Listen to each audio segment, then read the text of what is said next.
Bonjour à tous, bienvenue dans This is Paris, le magazine qui vous emmène dans les coulisses de l'octuple champion de France, le Paris Saint-Germain. Au sommaire, semaine délicate pour les Rouges et Bleus qui abandonnent leur Coupe de France au Stade Rennais et sont freinés par Montpellier lors de la 34e journée de Ligue 1. La Paris Saint-Germain Academy Cup France est de retour, 2 jours de football pour des jeunes pousses venus de toute la France. Enfin, l'équipe féminine parisienne offre un festival à ses supporters pour son dernier match à domicile de la saison.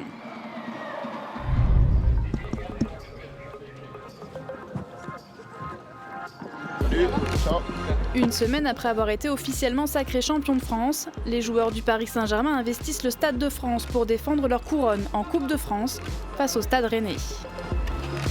En cette veille de finale, l'heure est au dernier réglage pour les troupes de Thomas Tuchel. «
15 buts marqués, 0 encaissés, 9 buteurs différents en 5 rencontres. Le parcours du Paris Saint-Germain jusqu'en finale de cette Coupe de France est optimal.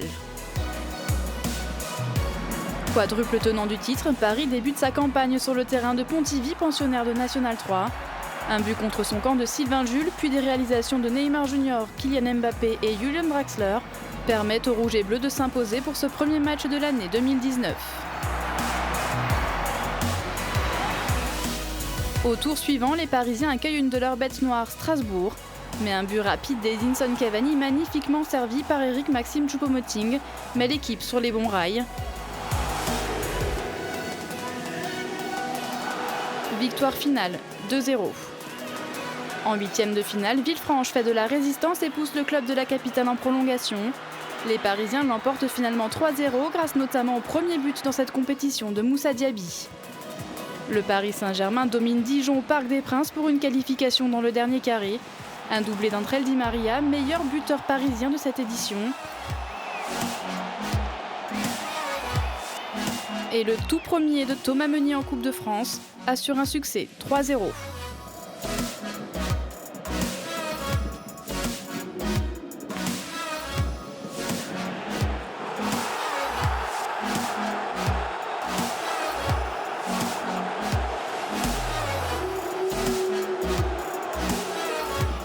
« 3-0, c'est également le score de la demi-finale face à Nantes, avec encore une grande première.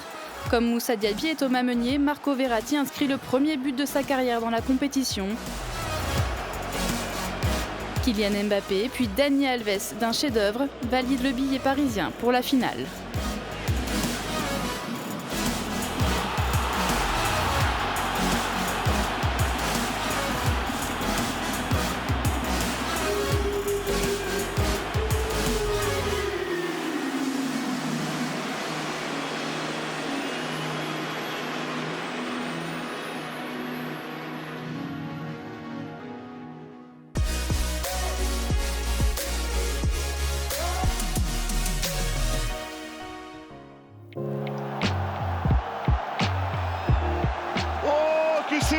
C'est dur pour le Paris Saint-Germain.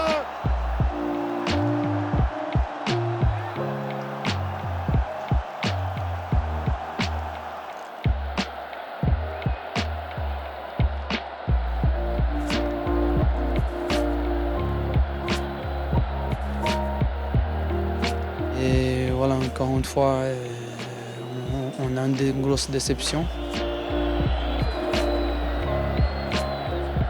Je n'ai pas une explication. C'est dommage quand tu perds une finale comme ça au tir au but.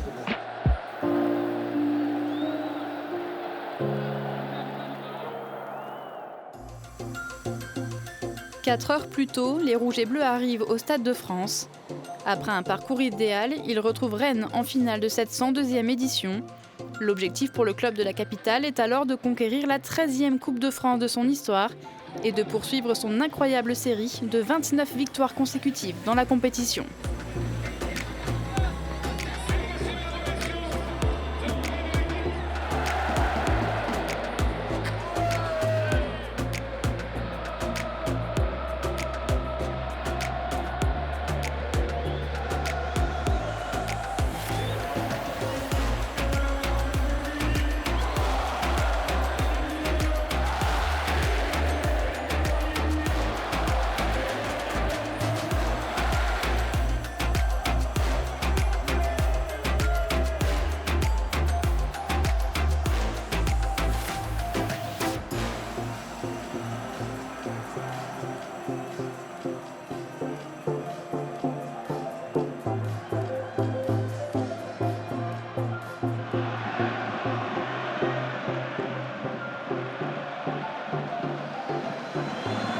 On commence bien le match, on débute bien.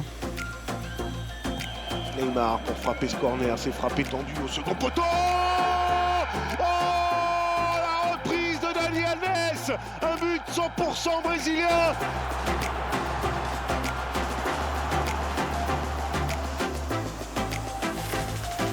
Une nouvelle fois de Dani Alves pour Kylian Mbappé. André Di Maria en une touche, c'est bien vu pour Neymar. Le ballon piqué, et ça fait 2-0.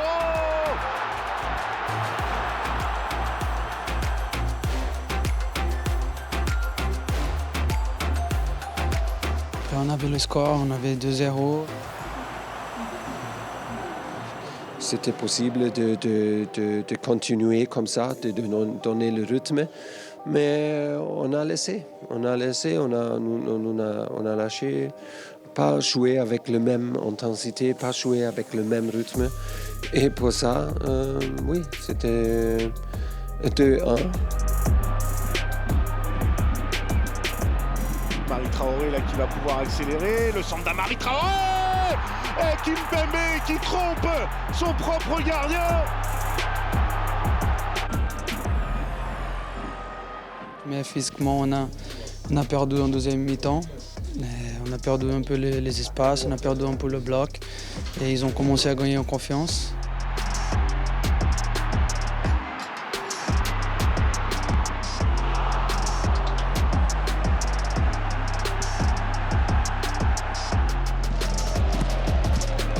Clément Grenier. Oh, Méchard qui est venu couper, qui vient égaliser pour le Stade Rennais. On a perdu le deuxième mi-temps 1-0 et on n'a pas montré la mentalité que c'est nécessaire de gagner ce match et c'était absolument impossible de gagner.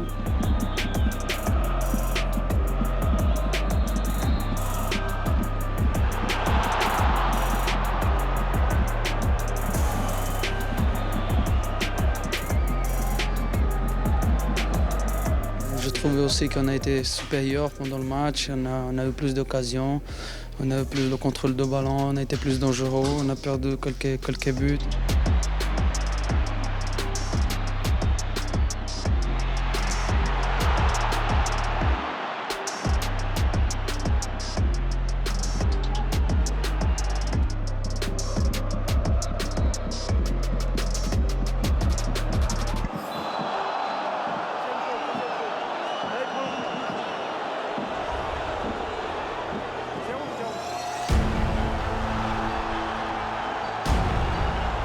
C'est dommage, parce que des finales comme ça se passe pas par les détails. Et c'est terminé. Ce sera donc les tirs au but qui départageront les deux formations. Tir au but, on connaît comment c'est difficile, comment c'est dur.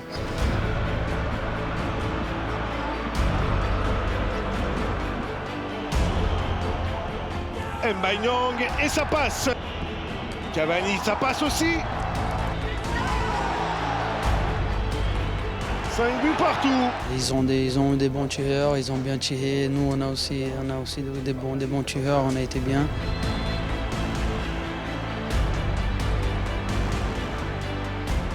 Nkunku qui passe ce ballon au-dessus de la barre transversale. La responsabilité, c'est pas lui. On pouvait faire mieux pendant le match pour que la situation n'arrive pas là. C'est dur pour lui, mais pour nous aussi.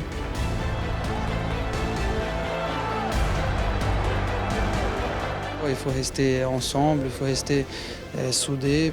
Nous, on connaît ce qu'on doit améliorer. On doit bien réfléchir à cette fin de saison pour que la prochaine, on puisse faire beaucoup mieux.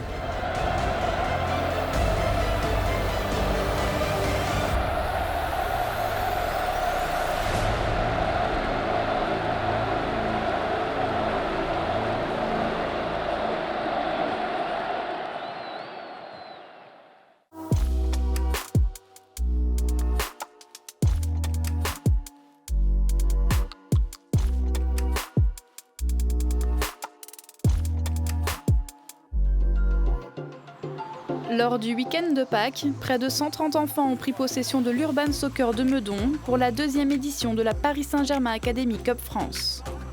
On fait un tournoi de la Cup France avec toutes les académies de France. On est en plein tournoi là, c'est la Cup France. Il y a 16 équipes en tout et là on va jouer contre Montpellier car on a gagné contre Aubervilliers 2. On les a battus 3-1, c'était le seul match qu'on a gagné.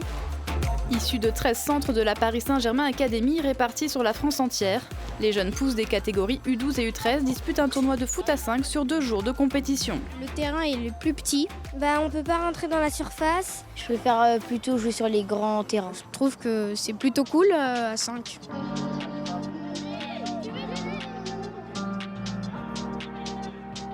Aujourd'hui on a gagné 2 matchs. Un quart de finale et une demi-finale et on va aller en finale. Et à la demi-finale, pendant les tirs au but, j'ai marqué un but. C'est la première fois que je jouais avec une équipe que 100% filles et on n'a jamais joué ensemble et on se comprend mieux pour l'instant. J'attendais surtout du plaisir. Que les gamins découvrent de nouvelles choses, qu'ils sortent un petit peu du centre, puisque nous on fait que des entraînements et c'est vrai que la petite carotte c'est le match. Donc là pour lui de venir ici c'est vraiment que du plaisir. Et notion de plaisir, une bonne ambiance. Là ça commence à être un peu plus tendu puisque ça commence à être les matchs à enjeu, mais sinon non, très bonne ambiance. Okay,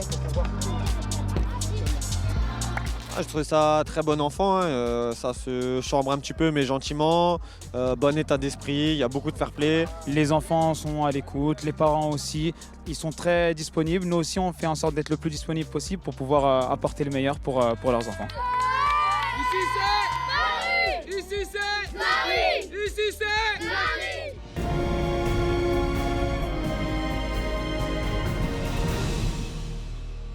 À suivre dans D6 Paris, une belle fête à Jambouin pour le dernier match à domicile de la saison des joueuses parisiennes. Place à la solidarité avec les actions de la Fondation Paris Saint-Germain aux côtés du Secours populaire.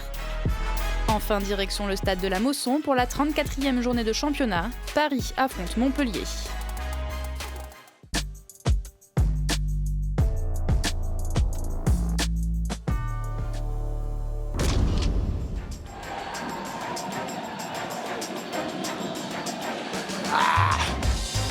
Stade Jambouin, mercredi 24 avril, l'équipe féminine du Paris Saint-Germain dispute son dernier match à domicile de la saison face à Bordeaux, à l'occasion de la 21e journée de Division 1. Assurées depuis plusieurs semaines de jouer la Ligue des Champions l'année prochaine, les joueuses d'Olivier Chouafny veulent offrir une belle fête à ses nombreux supporters qui ont affiché un soutien sans faille tout au long de la saison.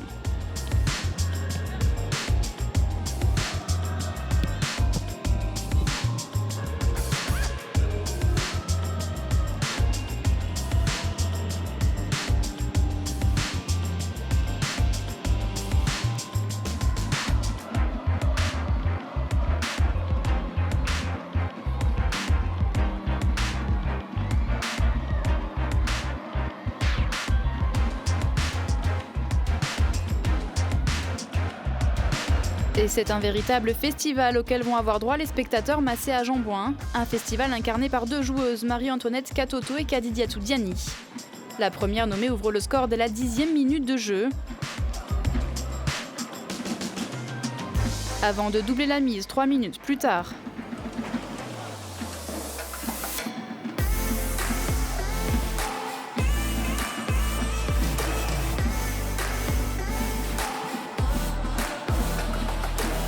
Puis c'est au tour de sa coéquipière de briller. La numéro 11 rouge et bleu inscrit d'abord le 3e but d'une belle frappe en pivot.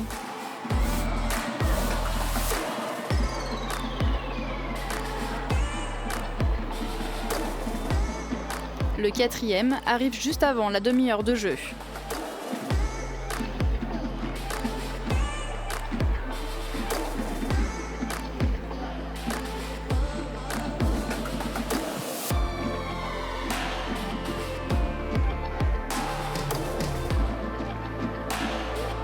Bordeaux réduit le score sur une tentative lointaine de Carole juste avant la pause. 4-1 à la mi-temps.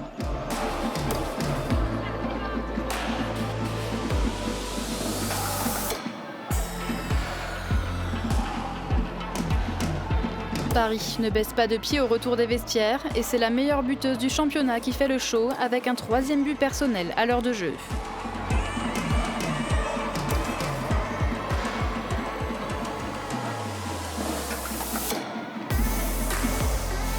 Si Bordeaux marque une nouvelle fois par Delphine Châtelain à la 82e minute de jeu, ce sont bien les Parisiennes qui ont le dernier mot. Marie-Antoinette Catoto s'offre un quadruplé dans les arrêts de jeu, un but qui porte à 22 son nombre de réalisations en championnat. Victoire finale, 6-2.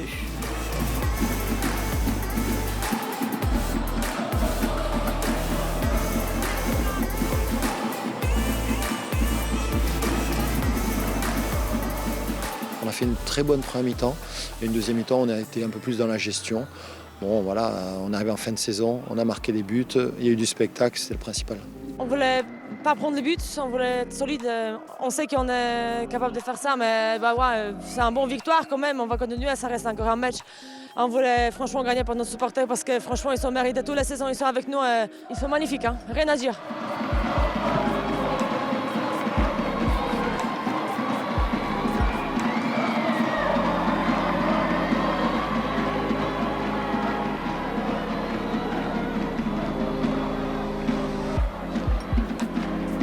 On avait à cœur de réagir après la désillusion de Lyon. Les filles ont eu une très belle réaction. On voulait aussi remercier nos supporters. Voilà.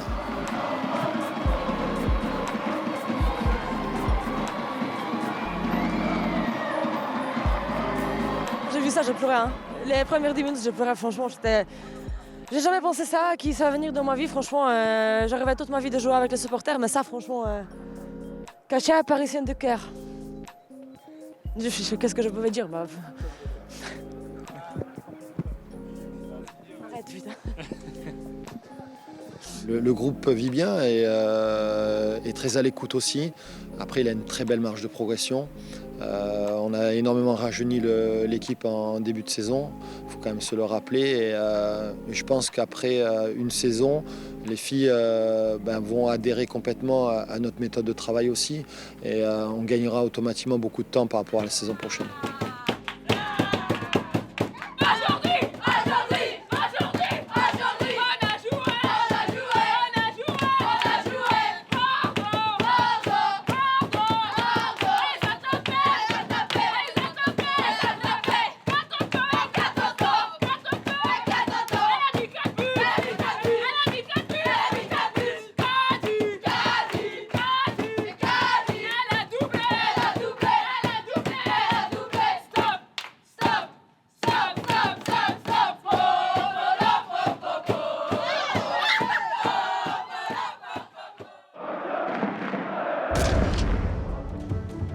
Le club de la capitale du terrain de football à celui de la solidarité.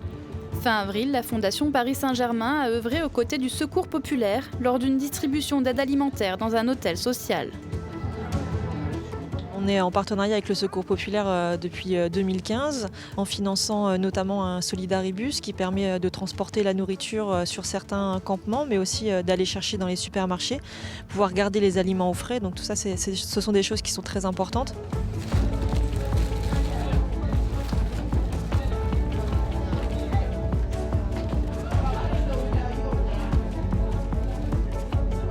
ça nous aide beaucoup. Vraiment, je suis très contente d'eux parce que c'est des personnes qui nous aident beaucoup. Ils nous donnent de la nourriture, ils nous donnent des tickets de restaurant, on nous donne tout, des tickets de transport aussi. Est-ce que ça vous intéresse, des petits pains? Et actuellement, on travaille justement pour renouveler cette convention avec le Secours populaire, d'aller peut-être un petit peu plus loin sur les projets de manière concrète, de pouvoir aider aussi à apporter notre savoir-faire pédagogique, d'encadrer certaines activités en faveur des enfants, mais aussi des familles.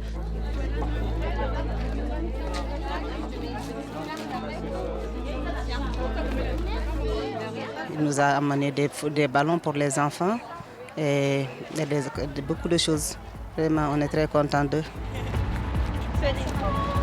Il y a aussi des cadeaux qu'on nous a donnés. On a eu des ballons de foot avec des calendriers.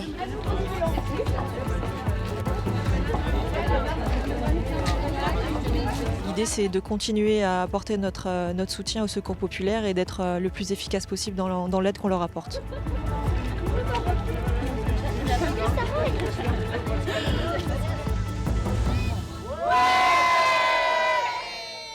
Merci beaucoup.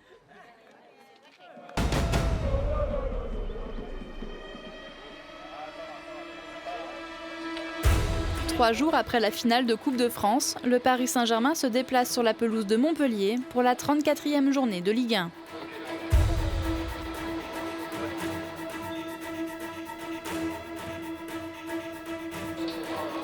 Pour cette rencontre, Thomas Tuchel effectue 3 changements dans son 11 de départ par rapport au match au Stade de France. Gianluigi Buffon est aligné dans les buts. Leandro Paredes et Eric Maxime Choupo-Moting sont titulaires.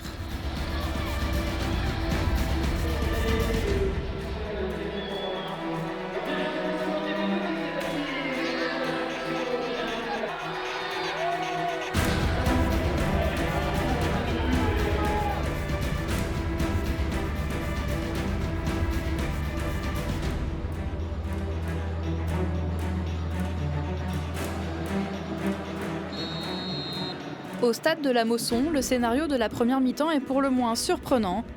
13e minute, Ambroise Oyongo trompe son gardien et permet aux Parisiens de prendre l'avantage.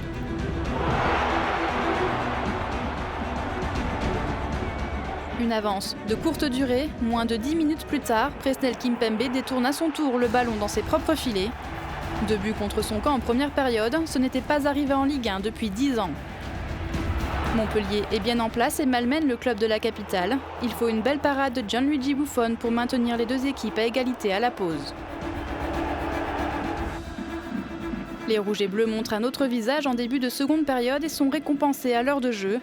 André Di Maria, après une sublime roulette, inscrit son 10e but de la saison en championnat.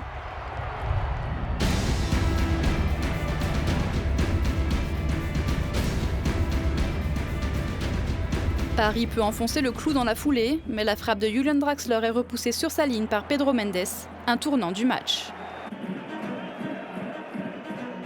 C'est vrai qu'on mène par 2 fois. On pensait avoir maîtrisé le match, mais on se fait surprendre en fin de match. Les champions de France ont laissé passer leur chance de se mettre à l'abri. Sur un contre rapidement mené, Andy Delors égalise.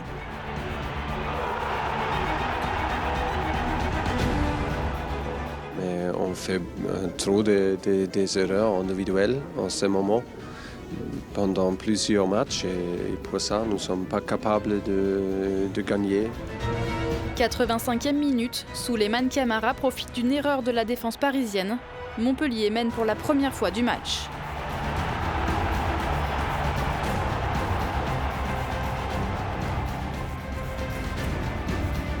Dans les dernières secondes, Colin Dagba est proche d'arracher l'égalisation, mais Benjamin Lecomte veille. Ouais, j'ai essayé, j'ai vu que le champ était libre, j'ai essayé et voilà, c'était une belle frappe, mais il a fait un bel arrêt le gardien. C'est sûr que je prends un peu plus de confiance. Après, il y a Marquis à ma gauche et Dany à ma droite qui me parlent beaucoup, parce que c'est pas forcément mon poste à 3, ou même sur le côté, on me parle beaucoup et j'essaie d'apprendre au maximum et j'écoute. Battu 3-2, le Paris Saint-Germain reste sur 3 revers consécutifs à l'extérieur en Ligue 1, une première depuis janvier 2010.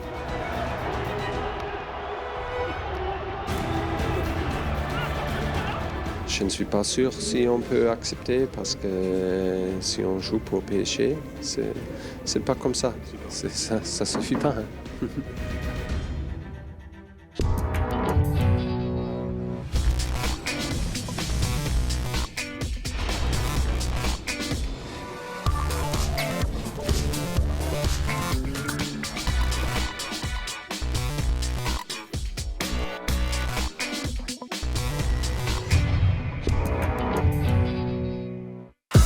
Abonnate al canal de YouTube de Paris Saint-Germain. Abonne-toi à la chaîne YouTube du Paris Saint-Germain. Subscribe to the Paris Saint-Germain channel. Inscreva-se no canal do YouTube do Paris Saint-Germain.